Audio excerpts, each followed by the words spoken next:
कुमार साहब, आज तो ऊट पहाड़ के नीचे आ ही जाएगा। सब काले साहब, कुमार साहब की गवाही पर ही पूरा केस निर्भर करता है। हाँ, बना लीजिए आप लोग, मुझे बलि का बकरा बना लीजिए। अरे ऐसा तो मत कहिए कुमार साहब। सही कह रहा हूँ, मुझे क्या मिलने वाला है इस केस से, बताइए। अरे कुमार साहब, आप ही की गवाही एक अपराधी को सजा दिला सकती है। हाँ,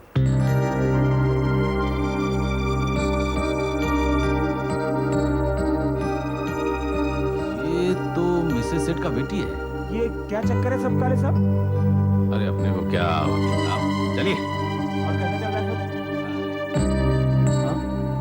आप जानते हैं ना कि मामा ने आपके पीछे आदमी लगा रखे हैं, वरना वो कैसे जान पाती कि आप मुझसे मिले हैं। बात तो ठीक है, मैंने उनसे कह दिया कि अगर आपको कुछ नुकसान हुआ तो अच्छा नहीं होगा। पर तुम्हें ये सब कहने की जरूरत है? एक बार बताओ, उसको मालूम है कि तुमने देखा है उसको जीता को पैसे देते हुए? हाँ जानती है, इसी बात पे तो मैं घर छोड़ के चली गई थी। फिर तो तुम्हारे लिए भी खतरा है, तुम क्या करोगे? मामा मुझसे नहीं डरती, जानती है मैं कुछ नहीं करूंगी। तुम गवाही क्यों नहीं दे रही? क्योंकि मैं उनकी तरह नहीं हूँ, मैं उनसे प्यार करती हूँ। तुम रहोगी आज कोर्ट में? अब आ गई हूँ तो रुकती हूँ, देखती हूँ क्या होता है। चलो चलो आओ।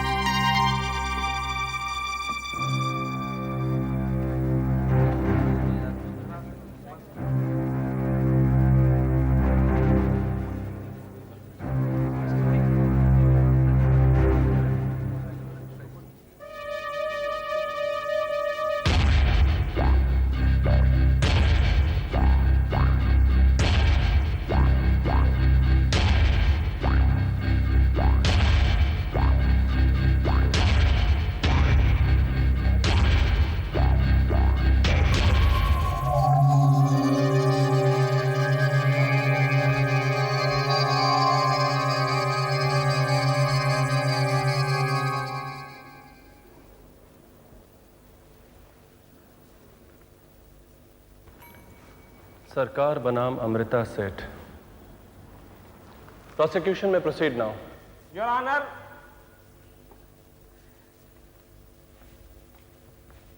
पिछले दिनों कुछ ऐसी केस में ऐसे डेवलपमेंट्स हुए हैं कि उनकी रोशनी में अभियोग पक्ष माननीय अदालत से प्रार्थना करती है कि श्रीमती अमृता सेठ की जमानत को नामंजूर करते हुए या तो उन्हें पुलिस या फिर कोर्ट की हिरासत में रखा जाए। I object your honour. Public prosecutor साहब अचानक ही ये मुद्दा नहीं उठा सकते। योर ऑनर, अदालत की पिछली सुनवाई के बाद दो ऐसे केसेस हुए हैं जिनमें अमृता सेठ जी ने हमारे गवाहों को इंटिमिडिएट करने की कोशिश की है। इस सिलसिले में तो पुलिस में रिपोर्ट भी दर्ज है। योर ऑनर, प्रोसिक्यूशन अदालत का वक्त बर्बाद कर रहा है, इनके पास कोई केस नहीं है। मेरे ख्याल से अदालत की कार्रवाई शुरू करनी चाहिए। हमारे गवाह कुमार साहब के यहां तो चोरी भी करवाई गई है। बोलो किसने कराई चोरी? शक की सुई तो मुलजिमा पर आकर ही रुकती है। केवल शक की बिना पर बेल की एप्लीकेशन कैंसिल नहीं हो सकती। Let me look at the papers.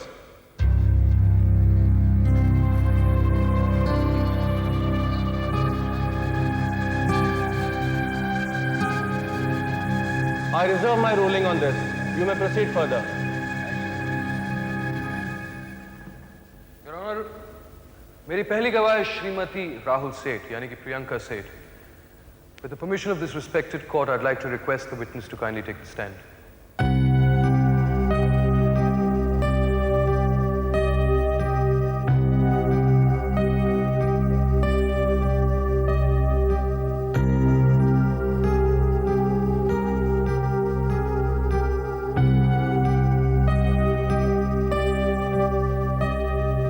मैं जो कुछ कहूंगी सच के सिवा कुछ नहीं कहूंगी।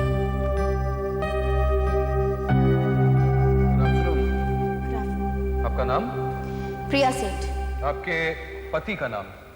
स्वर्गीय राहुल सेठ। आपकी शादी कब हुई थी? 5 जून 1997। And was this a love marriage or an arranged marriage? Arrange marriage. पहली बार अपने स्वर्गीय पति से कब मिली थी आप? कॉलेज में। And college में were you in love with each other? Yes, we were in love.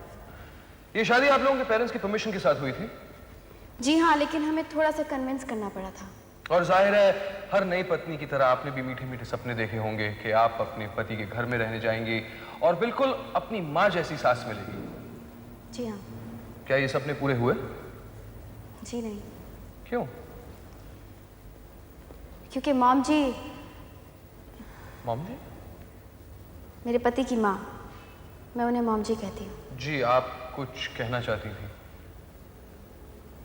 जब मैं मॉम जी की बहू बनकर सेठ हाउस गई तो मुझे एहसास हुआ कि मॉम जी इस शादी के खिलाफ थी। और ऐसा एहसास क्यों हुआ? उनका बिहेवियर ही कुछ ऐसा था। वो कोई मौका नहीं चूकती थी मुझे ताना मारने का। हमेशा मुझे मेरी हैसियत की याद दिलाती है। आपको अपनी हैसियत की याद दिलाती। अच्छा, मुझे ये बताइए कि लाइक एवरी न्यूली वेडेड कपल आपकी हनीमून पर गई होंगी, तो कहाँ गए थे आप? हम हनीमून पर नहीं गए। क्यों?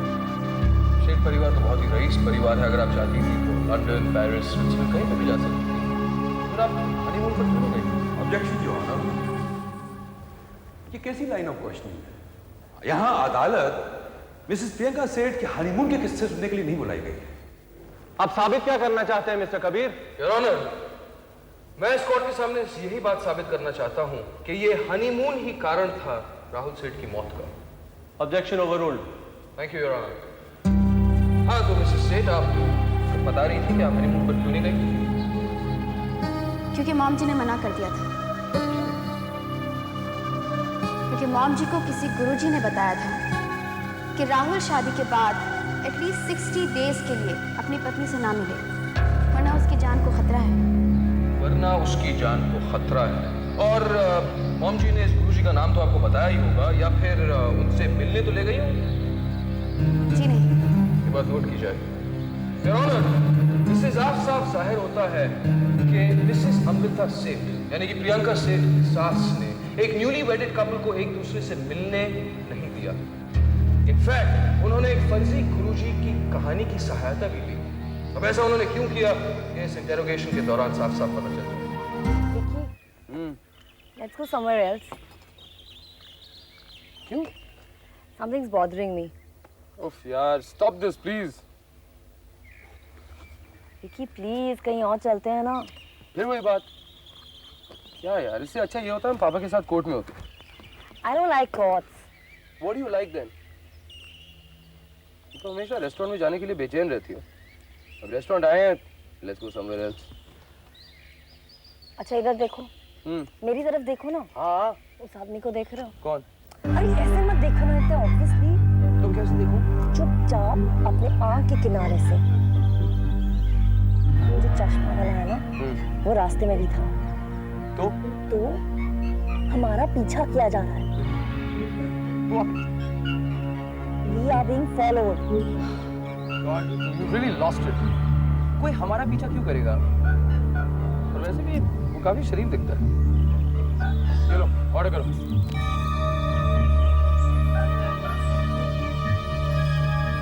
वो दोनों यहीं बैठे हैं, हम उनके उठने तक इंतजार करते हैं। Tell me, Priyanka ji, being a modern woman of the world, did you actually believe your mom ji's words about this मनगढ़ंत गुरुजी? जी नहीं। क्यों? क्योंकि मॉम जी ने मुझसे पहले ही कह दिया था कि वो इतनी आसानी से मुझे अपने घर की बहू बनने नहीं देंगी। और क्योंकि आपने अपनी मॉम जी की बात नहीं मानी, इसलिए आप और आपके पति मिलते रहे। जी हाँ। आप अलीबाग कैसे पहुंचे? निकी दी की मदद से हमने एक प्लान बनाया और यही कोशिश की कि मॉम जी को इसका पता ना चले। ये प्लान क्या था? यही कि मैं अपने पेरेंट्स के घर चली जाऊंगी और निकी दी और राहुल वेकेशन के लिए चले जाएंगे। फिर बाद में मैं और राहुल साथ अलीबाग जाने वाले थे। और क्या ये प्लान कामयाब रहा? लगता तो ऐसे ही था, लेकिन मॉम जी को इस प्लान की भनक पड़ गई थी। प्रियंका जी, एक चीज बताइए, अलीबाग जाते समय क्या आप एक मिस्टर दयाशंकर से मिली थी?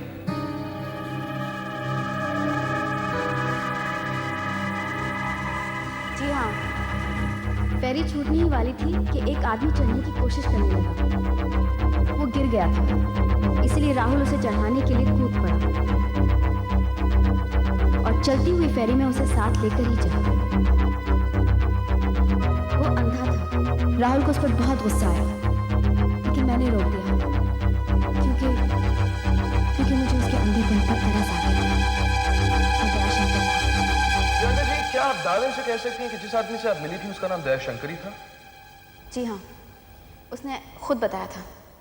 फिर क्या हुआ? वो आदमी हमें फिर से मिला और उसने हमसे दोस्ती बढ़ाने की कोशिश की। वो हमारे होटल में नहीं ठहरा था, लेकिन वो हमें हमारे होटल में ही मिला। मैंने पहले किसी अंधे आदमी को करीब से जाना नहीं था, इसलिए एक अंधे आदमी को जानना चाहा। मुझे वो बहुत अकेला लगा, इसलिए मैंने उसे हमारे साथ वक्त बिताने को कह दिया। लेकिन वो तो हमें हर जगह मिल जाता, तब ऐसा नहीं लगता था, लेकिन अब लगता है जैसे वो हमारा पीछा कर रहा था। Otherwise it is not possible कि हम कहीं भी जाएं और वो हमें मिल जाए। राहुल मेरे साथ अकेला रहना चाहता था, इसीलिए दयाशंकर का हमारे साथ वक्त बिताना उसे कतई पसंद नहीं था। इसीलिए वो उससे चिढ़ गया था। तभी लगता था कि वो राहुल की चिढ़ को समझ रहा है और अंधे होने का फायदा उठाकर उसके टेबल का खाना राहुल पर फेंक दिया, क्योंकि हम जहाँ जाते थे वो आदमी वहाँ मौजूद होता था। और क्या आपको इस बात से शक नहीं हुआ? नहीं, एक अंधे आदमी पर कौन शक कर सकता है? अच्छा ये बताइए कि आप लोग अलीबाग में कितने दिन रहे? ये कोई 2-3 दिन। और उन दिनों में ये आदमी आपसे मिलता रहा? प्रियंका जी, मैं जानता हूँ ये आपके लिए बहुत ही मुश्किल होगा और ये कोर्ट के लिए जानना बहुत ही जरूरी है। जिस दिन आपके स्वर्गीय पति के साथ ये हादसा हुआ, उस दिन के बारे में आप क्या क्या याद कर सकते हैं?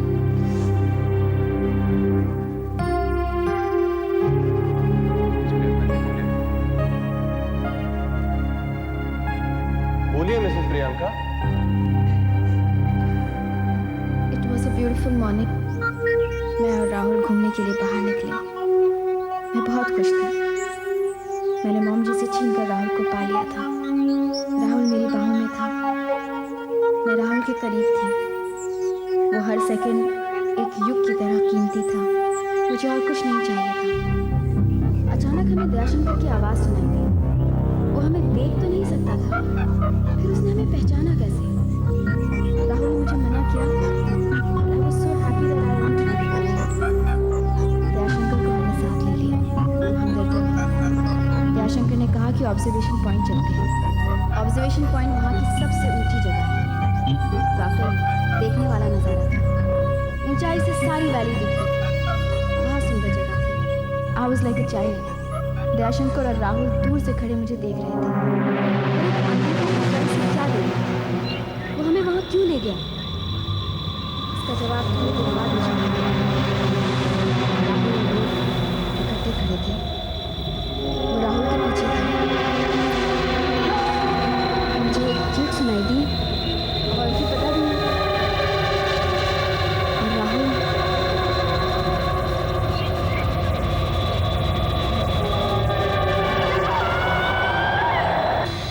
राहुल नहीं रहा था।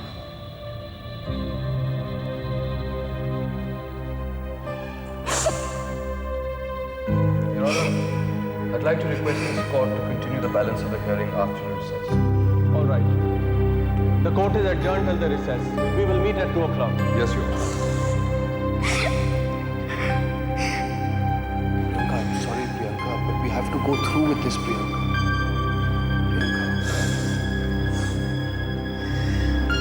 राहुल सेठ की मृत्यु के बाद मिसेस अमृता सेठ का व्यवहार कैसा रहा आपके साथ?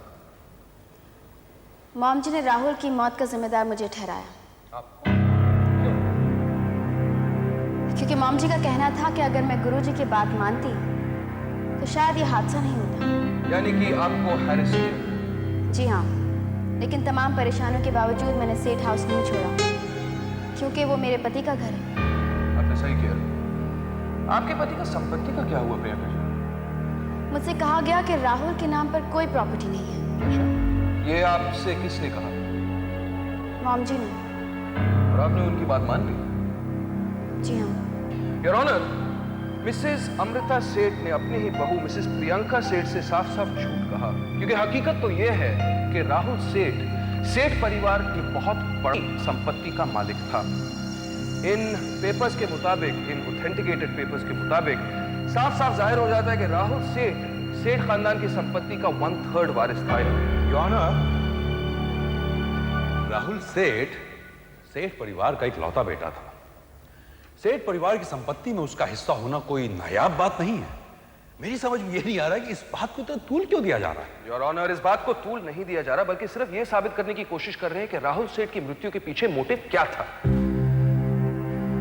जैसे कि हम सब जानते ही हैं, आज की दुनिया में जायदाद और पैसा ही सबका भगवान है, और इस भगवान की सबसे पुरानी पुजारन मिसेस अमृता सेठ है, और हर पुजारन अपने भगवान को खुश रखना चाहती है। इसलिए मिसेस अमृता सेठ ने, यानी कि एक मां ने, अपने ही बेटे की कत्ल की साजिश की, वरना वो प्रियंका सेठ से राहुल सेठ की संपत्ति का ब्यौरा क्यों छुपाती?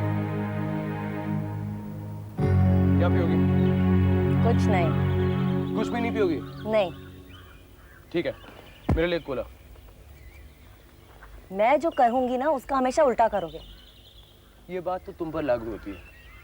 खैर, मैं सोच रहा हूँ तुम्हारा प्रॉब्लम सॉल्व कर ही डाल दूं। कहाँ जा रहे हो? उस आदमी से कहने कि वो यहाँ से चले जाए, क्योंकि वो मेरी बीवी को परेशान कर रहा है। Please Vicky, sit down. तो तुम वादा करो कि उस चश्मे वाले आदमी के बारे में बात नहीं करोगे। नहीं करूंगी ना, सिट डाउन। प्रॉमिस? या।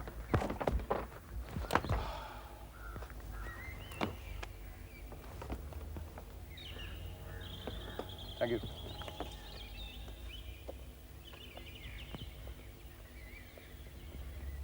अब क्या हो रहा है? अभी भी परेशान हूं।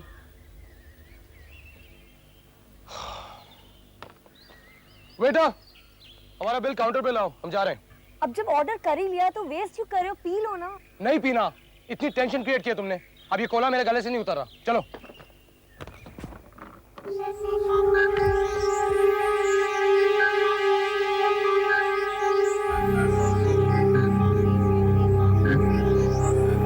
बोलो कुछ जगह, जल्दी टैक्सी लेके आ।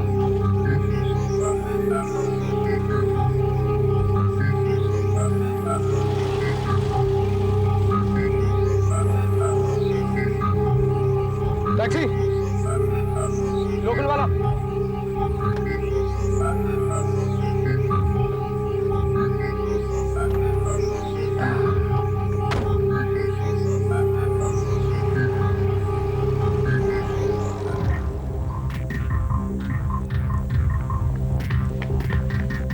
चल चल जल्दी बढ़, चल निकलने का, चल।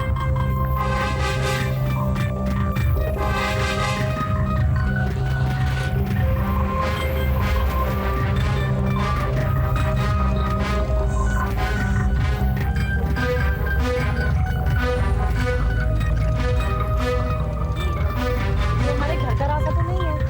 ओह, again? Vicky, just look out ना, लुक आउट।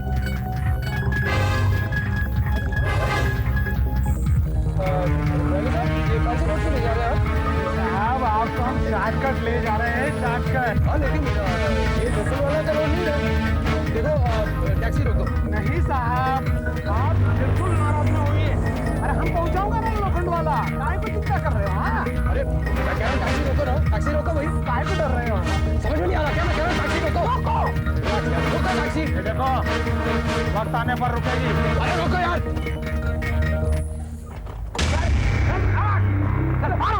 मारूंगा। लड़की को मारूंगा, लड़की को। चल गाड़ी में बैठ, गाड़ी में बैठ, बैठ गाड़ी में, बैठ गाड़ी में, बैठ गाड़ी में।